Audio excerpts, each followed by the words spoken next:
Исәнмесез, хөрмәтле укучылар! Татарча онлайн мәктәп кысаларында чираттагы физика дәресенә рәхим итегез. Бүген без сезнең белән сөйләшеп үтәрбез тизлек, вакыт, юл мәсьәләләре турында.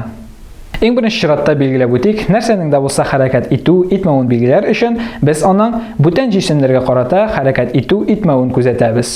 Мәсәлән, юл өстенә агачларга, йортларга карап, без транспорт чараларының, кешеләрнең, самолетларның хәрәкәт итү, итмәвен билгелибез. Һәм алар үзара торышын үзгәртә икән, без аларны хәрәкәт итә дип әйтәбез. Җисемнең вакыт үтү белән башка җисемнәргә карата торышы үзгәрү механик хәрәкәт дип атала. Җисем бер урыннан икенче урынга күчкәндә ниндидер сызык буенча хәрәкәт итә. Бу сызыкны җисемнең хәрәкәт траекториясе дип атыйлар. Берникадәр вакыт аралыгында җисем хәрәкәт иткән траекторияның озынлыгы юл дип атала. Юлны инглиз телендәге S хәрефе белән билгелиләр. Юл физик зурлык һәм аны үлчәргә мөмкин.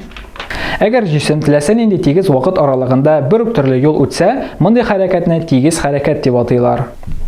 Ләкин әйтергә кирәк, безнең әйләнә-тирә дөньяда табигатьтә тигез хәрәкәт бик сирәк очрый. Хәтта мәсәлән, машинаның хәрәкәтен күз алдыбызга китерсәк тә, ул гадәттә я тизлеген җыя, арттыра, туктый, һәм шул рәвешле ул даими рәвештә үзенең тизлеген үзгәртеп тора. Шуңа күрә мондый хәрәкәт инде тигез тизлекле хәрәкәт булмый. Шулай ук мисалга китерә алабыз сәгать теленең хәрәкәтен. Ул хәрәкәт итә, туктый, хәрәкәт итә, туктый. Җисемнәрдә молекулаларның хәрәкәте шулай ук тигезсез хәрәкәт, алар бер-берсенә бәреләләр, хәрәкәтләренең тизлекләрен үзгәртәләр, юнәлешләрен үзгәртәләр, һәм булар барысы да тигезсез хәрәкәтнең мисаллары.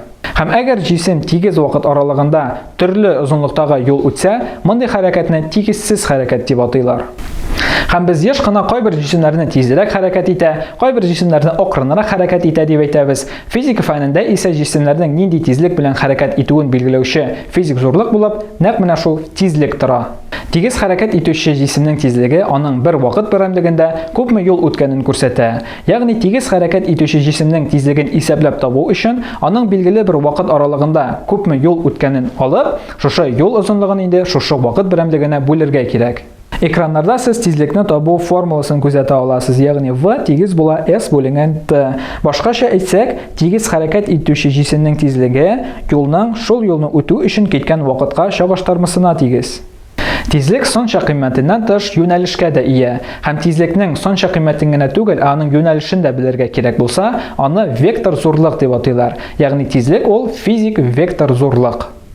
Кайбер физик зурлыкларның юнәлеше булмый. Алар сонча кыйммәтләре белән генә сыйфатлана. Булар вакыт, күләм, озынлык, алар скаляр зурлыклар. Әгәр җисемнең тизлеге юлның бер өлешендә бер төрле, икенче өлешендә икенче төрле була икән, андый хәрәкәтне тигезсез хәрәкәт дип атыйлар. Мондый хәрәкәтне тасвирлау өчен уртача тизлек дигән төшенчә кертелә. Тигезсез хәрәкәт вакытында җисемнең уртача тизлеген табу өчен үтелгән барлык юлны хәрәкәт итү вакытына бүләргә кирәк. Шунсын да искәртеп үтәм, тигез хәрәкәт вакытында гына юлның вакытка чагыштырмасы теләсә кайсы вакыт аралыгында даими була. Тигез хәрәкәт итүче җисемнең тизлеге һәм хәрәкәт итү вакыты билгеле булса, аның шушы вакыт эчендә күпме юл үткәнен исәпләп чыгарырга мөмкин. Моның өчен тизлекне вакытка тапкырлыйбыз. Җисемнең билгеле бер юлны нинди вакытта үткәнен исәпләп табырга кирәк булса, инде аның юлын тизлегенә бүләбез. Әгәр җисем тигезсез хәрәкәт итсә, ул үткән юл аның уртача тизлегенең хәрәкәт итү вакытына тапкыр чыгышка тигез. Җисемнең тигезсез хәрәкәт итү вакытын исәпләү өчен без ул үткән юлны аның уртача тизлегенә бүләбез. Шулай итеп, хөрмәтле укучылар, бүгенге дәресебездә без сезнең белән тигез һәм тигезсез хәрәкәт турында өйрәндек. Игътибар иткәнсездер, бу дәресебездә безнең шактый гына формулалар искә алынды. Мин сезгә бик киңәш итәм әлеге формулаларны үзегезгә аерым бер дәфтәрчеккә язып куярга һәм киләчәктә инде мәсьәләләр шишкәндә шушы дәфтәрчектән карап, даими рәвештә шушы формулаларны кулланып, аларны инде сез ятларсыз һәм дә ул сезнең исегездә яхшырак калыр. Дәресебезнең беренче өлешен әйдәгез шуның белән тәмамлыйк, практик өлешкә күчәбез.